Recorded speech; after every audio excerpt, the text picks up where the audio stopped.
عاشق اپنے معشوق کا قیدی ہوتا ہے، لیکن اس نے اپنے عشق کو آزاد چھوڑنا ہوتا ہے۔ عشق کو کسی بھی جگہ یا وقت، قربت یا دوری،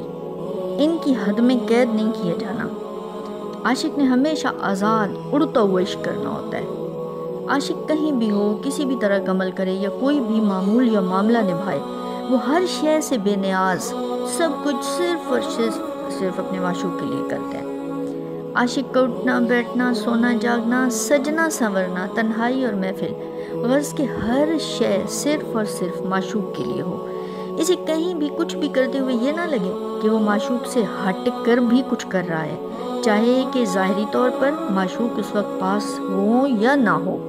اور چاہے کہ عاشق کو اس وقت وہ معاملہ دنیا داری کے لیے ہی نبھانا کرنا پڑ رہا ہوتا ہے، مگر اس کے باوجود عاشق کے دل کا جہان معشوق سے آباد ہو اور وہ اپنا معاملہ حقیقت میں صرف معشوق کے لیے نبھا رہا ہو۔ جیسا کہ اگر کبھی عاشق سجنے سنورنے، خود کو وہاں کہیں پر بھی سجا سنوار کے پیش کرنا ہو تو وہاں خود کو مقید محسوس نہ کر لے۔ بہترین بات یہ ہے کہ عاشق کو اس وقت یہ خیال نہ آئے کہ یہاں تو معشوق موجود نہیں ہے تو باقیوں کے لیے میں کیوں سجوں سنوروں، بلکہ اس کی بجائے عاشق یہ احساس رکھے کہ معشوق کی نظر میں ہوں، یا پھر یہ احساس ہو کہ جب وہ اپنے معشوق کے ساتھ ہوگا تو تب ایسے سجا کرے گا، ایسے کیا کرے گا جیسے کہ اب کر رہا ہے۔ یہ احساس اس کے دل کی حالت کو بدلیں گے اور اسی بدلی ہوئی حالت کی وجہ سے اس کے احساسات مزید لطیف ہوں گے، کیونکہ احساس کی لطافت دل کو آزاد چھوڑنے سے مشروط ہے۔